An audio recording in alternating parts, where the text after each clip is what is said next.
here. There we go. So, I'm just sitting in traffic. I tried to get on the interstate to make my commute home. And there was a bad car accident. So, traffic was backed up as far as the eye could see, so I just did some median hopping and turned around and going back through town here. I'm going to take the back roads to the boat so I can get back to New York. It's going to be a long trip, but anyway, I have decided I was going, okay, let me start. Originally, I was gonna get wheel spacers and color match the factory SS wheels to my car. Be different, you know? I was just gonna run the tires out that are on it now because it has some brand new Bridgestones on it, and you know, cost effective things I was trying to do. But I decided that the wheels on my Camaro now, the SS wheels, they're not in great shape. They're the like smoky, they're like the darker gray colored wheels, and in between the spokes, the clear coat starting to peel off, and it's like showing through black. There's some chips and a little curb rash here and there. So, you know, it'd be a lot of work to make them look good, especially if I was painting them black. So I decided that I was just gonna buy some MRR 228s in black, which are the 28 reps. I'm gonna go with 20 by 10 in the front. Sorry about that. And 20 by 11s in the rear. On the front, I know that I am going to run a 275 40/20. But on the back, I have two different options that I want to go with. A 305 35/20, which is ZL1 size, I believe. I think that's right. Or a 315 35/20, which is insanely wide. I've watched a couple videos of guys putting them on the 6 gens, but I don't know how they will fit on the Gen 5. I got an idea that's probably going to be similar.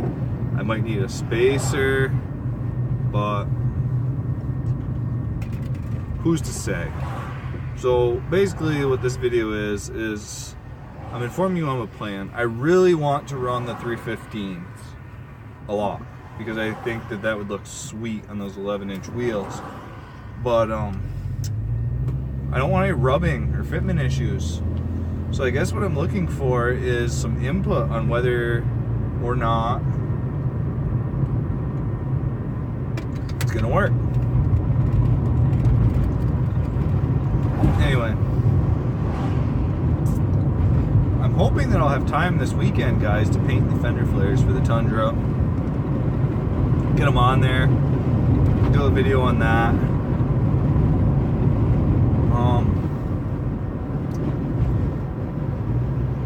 That's basically it. That's all I really got for you. I'm gonna end this with some footage of me whipping the ghetto blaster during the big nor'easter winter storm we just had. Yep. But please give me some input. I want to go with the 315s because they're not only a lot wider, but there's a lot more options available. It seems like, as far as like brands and types of tires. Like 90% of the 305s are like street drag radials or something that's going to wear really, really fast. I mean, I want the appearance. I want the car to handle good and drive good. I don't want rubbing. I don't want issues. But I'm going to drive this car. So I want a tire that's going to last. You know what I'm saying? If I need a drag radial or something, if I go to the track, I'll just put a set of I'll just put a set of them on the stock SS wheels. You know, like, I don't need to run them all the time and wear them off, and it just seems like that'd be a huge waste of money. Excuse me. But anyway, here's Winter Storm, Nor'easter, and the Ghetto Blaster. Like, subscribe, hit me up. Thanks, guys. But anyway, I am hungry. We got the money in the bank. That's all done. Head back to the shop. But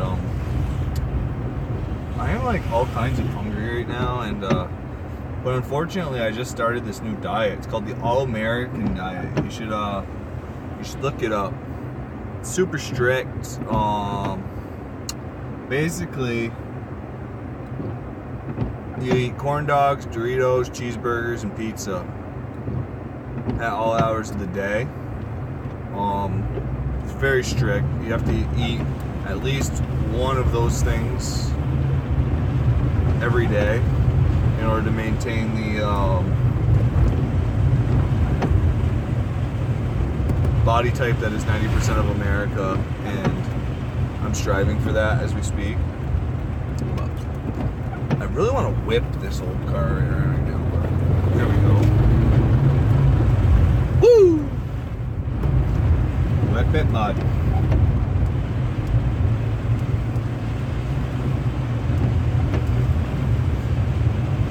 Guys, you know, the Ghetto Blaster is such a turd. It's a worn out old Subaru, but you know, she is super reliable. Like, if I have to blaze through unplowed roads and deal with like this snowstorm, winter warning effect stuff, I would like jump in with this Subaru way before I would the Tundra, because it's just, this car will take anything you throw at it. It's just weird. It's stable, you know. I mean, the Tundra was awesome before I put 12.5-inch wide tires on it, but now so much it's kind of like a snowmobile. It likes to sit on top of the stuff. But in the woods and the mud, it's a lot of fun, so we'll take the good with the bad. We have a Subaru for that purpose.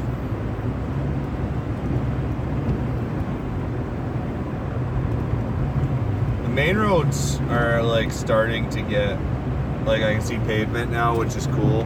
But it wasn't like this on my way to work this morning. When I left my house, because I live on the back roads of town, there, I haven't even had a plow truck out yet. I was literally going through like 7-8 inches of snow on the way in. I wish I videotaped it, but I didn't. I was more focused on not getting stuck or going flying off the road through the willy wax and the pucker brush and all that good stuff.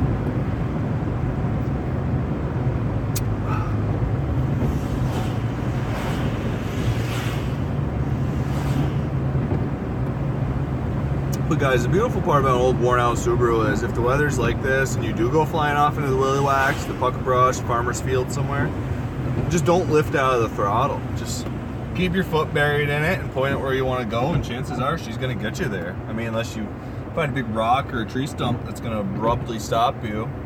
But yeah, there's been a couple times when we've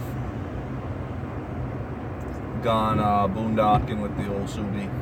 We made it and lived to tell about it. So did the car. Love it.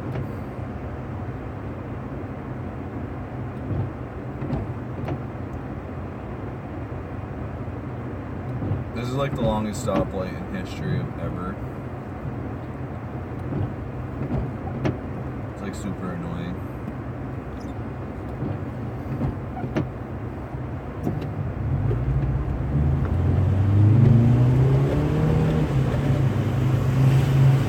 Get it.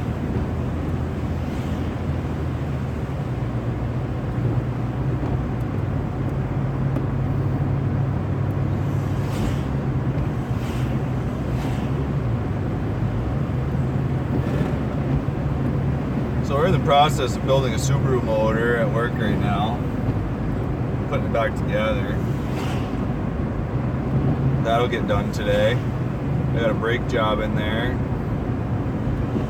I think once the warm, dry stuff is done, I'm gonna call it a day for today because I don't feel like getting dripped on. Like, I'm so over getting dripped on and the wet feet and the flooded shop thing that it's like, it hurts. Like when my steel toe boots, the metal plates are starting to rust because the leather's torn away from them, from bending down to put like the lifts under cars and stuff. And when the steel plate in your boot starts to rust because of the road salt that you wallow through all day long, it should tell you something.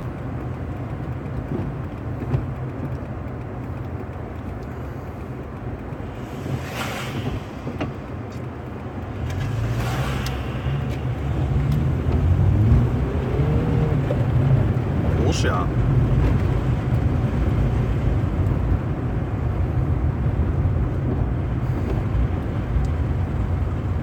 We'll take the long way around here, see if we can get some whippings in.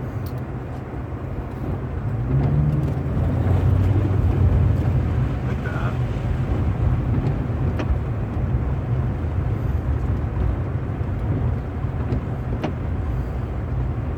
You gotta love Mexican snowstorms. I love Mexico.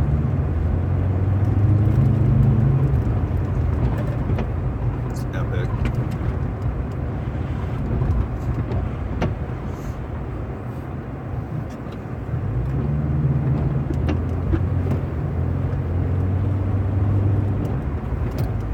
Oh, get it back, get it back.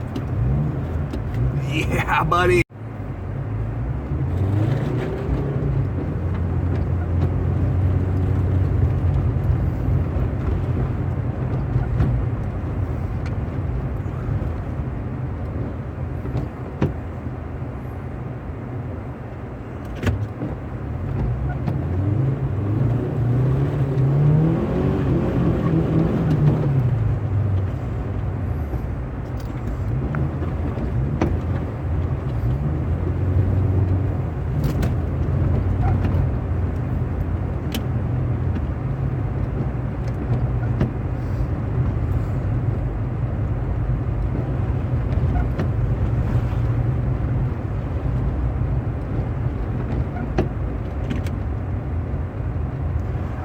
Whip it doing.